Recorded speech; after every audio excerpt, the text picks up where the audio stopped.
Hi ನಮಸ್ಕಾರ, ನಾನು ರಾಘೂಸ್ ಕಿಚನಿಂದ ಇವತ್ತು ನಮ್ಮೂರಿಗೆ ಅಂದರೆ ಕುಂದಾಪುರಕ್ಕೆ ನಮ್ಮ ಸ್ನೇಹಿತರು ಪ್ರಭು ಶೆಟ್ಟಿ ಫುಡ್ ಇವರು ಬಂದಿದ್ದಾರೆ.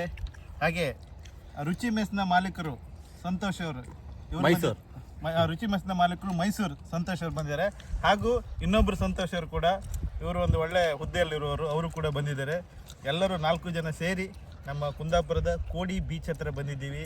ಆಲ್ರೆಡಿ ಇಲ್ಲೆಲ್ಲ ಸಖತ್ತಾಗಿ ಡಾಲ್ಫಿನ್ ಪಾಯಿಂಟು ಮತ್ತು ಬೇರೆ ಬೇರೆ ಎಲ್ಲ ನೋಡಿದ್ದೀವಿ. ಇಲ್ಲೆಲ್ಲ ಅಡ್ವೆಂಚರಸ್ ಆಗಿತ್ತು, ಸೂಪರ್, ಎಲ್ಲ ನೇಚರ್ ಜೊತೆ ತುಂಬ ಚೆನ್ನಾಗಿ ಎಂಜಾಯ್ ಮಾಡಿದ್ವಿ ಎಲ್ಲ ಸೇರಿ. ಫೈನಲ್ ಆಗಿ ಈಗ ಊಟಕ್ಕೆ ಕೂತಿದ್ದೀವಿ. ಪಕ್ಕದಲ್ಲೇ ಸಮುದ್ರ, ನಿಮ್ಮ ಅಲೆ ಸೌಂಡ್ ಕೇಳಿಸ್ತಾ ಇರ್ಬೋದು. ಎಂಜಾಯ್ ಮಾಡ್ತಿದ್ದೀವಿ. ಒಳ್ಳೆ ಮೀನು ಸಾರು, ಮೀನು ಫ್ರೈ.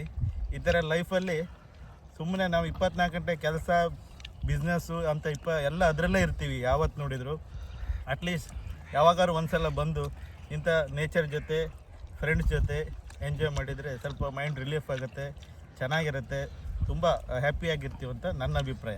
Thank you. ಹೆಂಗಂತು ಕುಂದಾಪುರಕ್ಕೆ ಬಂದು ಈ ಸಮುದ್ರದ ಪಕ್ಕದಲ್ಲಿ ಊಟ ಮಾಡ್ತಾ ಇದ್ದೀವಿ. ಹೆಂಗಂತ ಸರ್, ಹೆಂಗಿದೆ?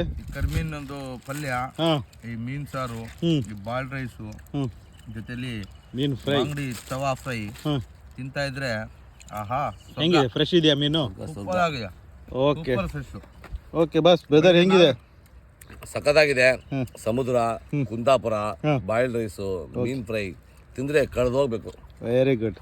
ಇವರು ರುಚಿ ಮೆಸ್ ಅವರು, ಮೈಸೂರು ರುಚಿ ಮೆಸ್ ಮಾಲೀಕರು. ಇವರು ಕೂಡ ಮೈಸೂರಿಂದ ನಮ್ಮೂರಿಗೆ ಕುಂದಾಪುರಕ್ಕೆ ಬಂದಿದ್ದಾರೆ. ನೋಡಿ, ಮುದ್ದೆ ಮಟನ್ ತಿನ್ನೋರು ಇವತ್ತು ಒಳ್ಳೆ ಮೀನ್ ಸಾರು, ಬಾಯ್ಲ್ಡ್ ರೈಸ್, ಮೀನ್ ಸಾರು ಹಾಕೊಂಡು ಬರ್ತಾರೆ. ಫಸ್ಟ್ ಟೈಮಾ? ಹೌದು. Very super. ಹೆಂಗ ಅನಿಸ್ತಿದೆ ಸರ್? ತುಂಬಾ ಚೆನ್ನಾಗಿದೆ. ಹಂಗೆ ಮೀನ್ ಫ್ಲೇವರ್ಫುಲ್ ಆಗಿದೆ. ಮೀನಂತೂ ನಮ್ಮಲ್ಲಿ ಫ್ರೆಶ್ ಸಿಗಲ್ಲ, ಐಸ್ ಮೀನ್ ಸಿಗುತ್ತೆ. ಇಲ್ಲಿ ಇವತ್ತು ಫಸ್ಟ್ ಟೈಮ್ ಫ್ರೆಶ್ ಮೀನ್ ತಿಂತಾ ಇದೀವಿ. Super super. ಕುಂದಾಪುರದ ನೆನಪು ಯಾವತ್ತು ನಿಮ್ಮಲ್ಲಿ ಇರುತ್ತೆ. ಸೂಪರ್.